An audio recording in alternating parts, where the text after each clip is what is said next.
Hello বন্ধুরা, good morning.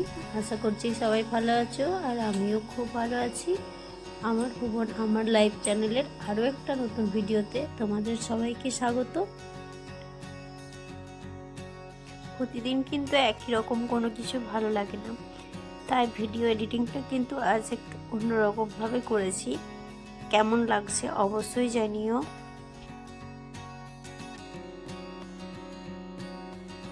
আর আমাদের কিন্তু প্রতিদিনের কাজকর্ম কিন্তু একই রকমই থাকে, তো আমরা কিন্তু কাজের মধ্যেই নিজেকে হাসি খুশি রাখার এবং আনন্দ পাওয়ার চেষ্টা করি।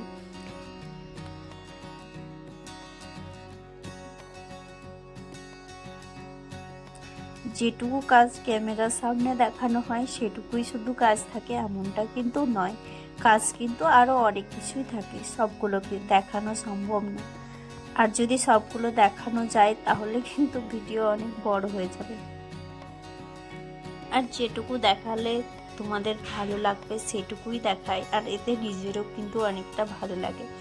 আর যখন ভিউজ আসে আর দিদি ভাইয়েরা বা দাদা ভাইয়েরা বলো, বন্ধুরা বলো, সুন্দর সুন্দর কমেন্ট করে, তখন কিন্তু মনটা আরও ভরে যায়।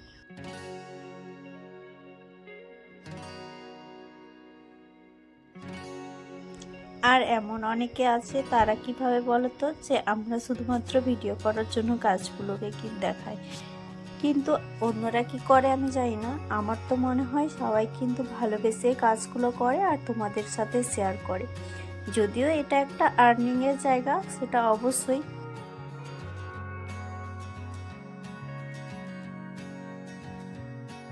সেটা কিন্তু মানব না সেটা নয়, সেটা কিন্তু মানি, কিন্তু তাও এই কাজটা কিন্তু ভালোবেসেই করি।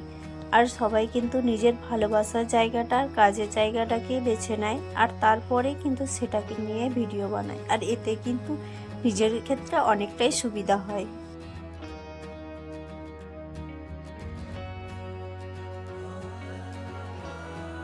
আর আমাদের মতো হাউসওয়াইফরা যারা ঘরের মধ্যেই নিজেকে বন্দি করে রাখে আর সকাল 7টা থেকে ঘুম থেকে উঠে থেকে মেশিনের মতো কাজ করতে থাকে, তাদের ক্ষেত্রে কি বলতো, যদি তারা একটু আনন্দ পায় বা সবাইকে আনন্দ দিতে পারে, তাহলে এতে অসুবিধার কি আছে। আর ঘুম থেকে ওঠার পর এরকমভাবে যে মেশিনের মতো কাজ করতে থাকে, এতে কিন্তু তাদের একটুও ক্লান্তি লাগে না, কারণ তারা শুধুমাত্র চায় সংসারকে ভালো রাখতে আর পরিবারের সবাইকে ভালো রাখতে। তো এটা করতে গিয়ে কিন্তু নিজের মনের ক্লান্তি দূর হয়ে যায়।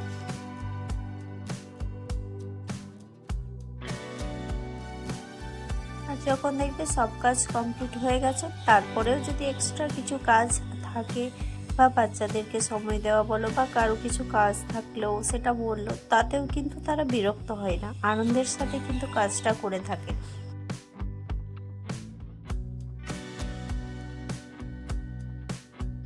আর এটা কিন্তু সবাই পারে না, বিশেষ করে হাজব্যান্ডরা বা ছেলেরা এটা পারে না। ওরা যদি কাজ করে আসার পর তুমি এক্সট্রা কিছু কাজ বলো, তাহলে কিন্তু ওরা রেগে যায় বা বিরক্তও হয়।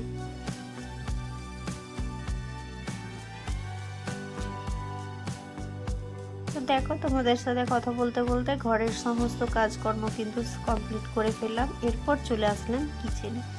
তো এসেই যে সকালবেলায় ব্রেকফাস্ট বানানো হয়েছিল, তো সব জিনিসপত্রগুলো এদিকে এলোমেলো হয়ে আছে, সেই জন্য সেগুলোকে প্রথমে গুছিয়ে নিচ্ছি। কারণ রান্নার সময় তো আবার আরও অনেক জিনিস বেরোবে, নইলে আরও অগোছলো হয়ে যাবে আর কাজটাও বেশি হয়ে যাবে। অল্প করে যদি গুছিয়ে রেখে কাজ শুরু করা যায়, তাহলে কিন্তু কাজটা অনেক কম হয়ে যায়। আর আজকে কি রান্না করব সেটা নিয়ে তো একটু চিন্তিতই আছি, কারণ ভালো লাগছে না সবজি টবজি খেতে প্রতিদিন। আর বর্ষাকালে তো কোনো সবজিরই টেস্ট থাকে না, তো তাই ভাবছি কি বানাবো। আজকে ভাবছি আলু সেদ্ধ আর ডাল সিম্পলি করব কিছু, আর খুব তাড়াতাড়ির মধ্যে হয়ে যাবে। আর তারপর বাথরুমটাও পরিষ্কার করবো, অনেকটা টাইম লাগবে।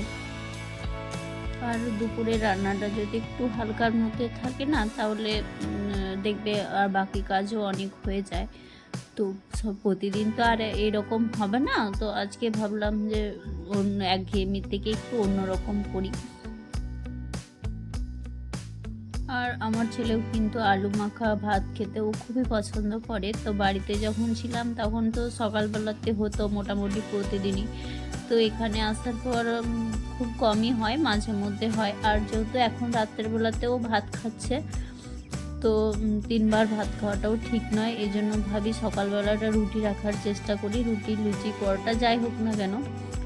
আর তার জন্য রাত্রেবেলাতে ভাত দিই। তো আর কদিন থেকে এরকম রান্না করিনি হালকার মধ্যে, তো সেই জন্য ভাবলাম আজকেই করি।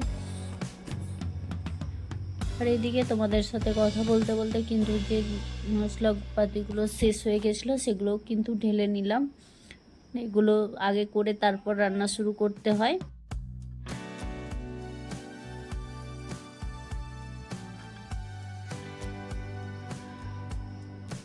আর এইদিকে দেখো আজকে কিন্তু ভাতটা রান্না করব প্রেসার কুকারে, করব না এরকমই করব এই পাতিলাতে।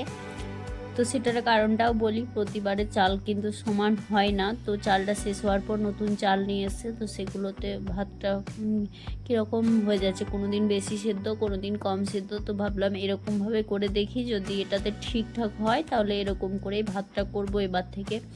যেহেতু হাঁড়ি নেই তাই প্রবলেম হয় একটু, তো আজকে চেষ্টা করে দেখছি কি হয়।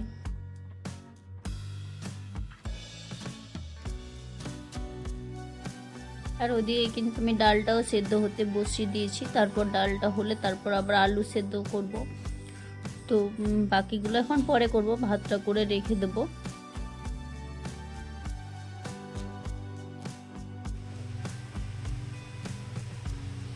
আর এদিকে যতক্ষণে রান্না হচ্ছে ততক্ষণে আমার ওদিক থেকে ডালটাও হয়ে গেল প্রায় কমপ্লিট। আর আলু মাখাটা পরে করবো, আলু মাখাটা পরে হবে, এখন শুধু সেদ্ধ হতে বসিয়েছি।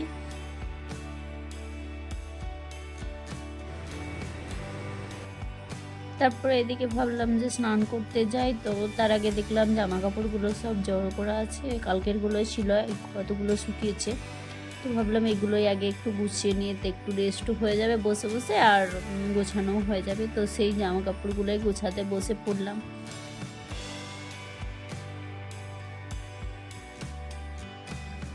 আর এখনকার কি বলতো, বর্ষার দিনে জামা কাপড় তুমি যেভাবেই শুকোও না কেন, যেহেতু খুব একটা রোদ পায় না, তো তার জন্য দেখবে জামা কাপড়ের মধ্যে একটা কেমন ভেজা ভেজা স্যাঁতস্যাঁতে ভাবটা থেকে যায়। আর আমার যেহেতু নিচে কোয়ার্টার, এখানটাতে কিন্তু খুব একটা রোদাও আসে না। সকালবেলা একবার 11টা পার হয়ে গেলে তো একদমই রোদ নেই। আর যেহেতু মাঝে মধ্যে বৃষ্টিটাও হচ্ছে, তো ঘরের মধ্যেও শুকাতে হচ্ছে জামা কাপড়, তো সেই জন্য বেশি প্রবলেম হচ্ছে। আর এই যে বাচ্চার জামাটা, এগুলো কিন্তু আমি এরকমভাবে হাতে করেই প্লেন করে নিই, আয়রন সব দিন করি না, মাঝে মধ্যে কি যেগুলো নতুন জামা কাপড় থাকে সেগুলোই করি। যেদিন ডিউটির ড্রেস থাকে আয়রন করার, সেদিন কিন্তু যেটা পাই সেই জামা কাপড়গুলো সবগুলোই করে নিই একবারে, যেহেতু বসি করতে। এই যে বেডশিটটাও ধুয়েছিলাম, সেটাও খুব ভালোভাবে গুছিয়ে নিলাম। এরপরে এগুলোকে আমি নিজের জায়গাতে সব রেখে দেবো, হাজব্যান্ডেরগুলো আলাদা করে আর আমাদেরগুলো সব একসাথে রেখে দিয়ে, বাচ্চারা আর আমার। তো এই যে বন্ধুরা, এখন আজকে কিন্তু বাথরুমটা পরিষ্কার করলাম, তারপর স্নান করে এতখানি আসলাম, অনেকটা লেট হয়ে গেছে। আর অনেক কাজও করে ফেলেছি আজকের মতো। টাটা বাই বাই সবাইকে, সবাই ভালো থেকো সুস্থ।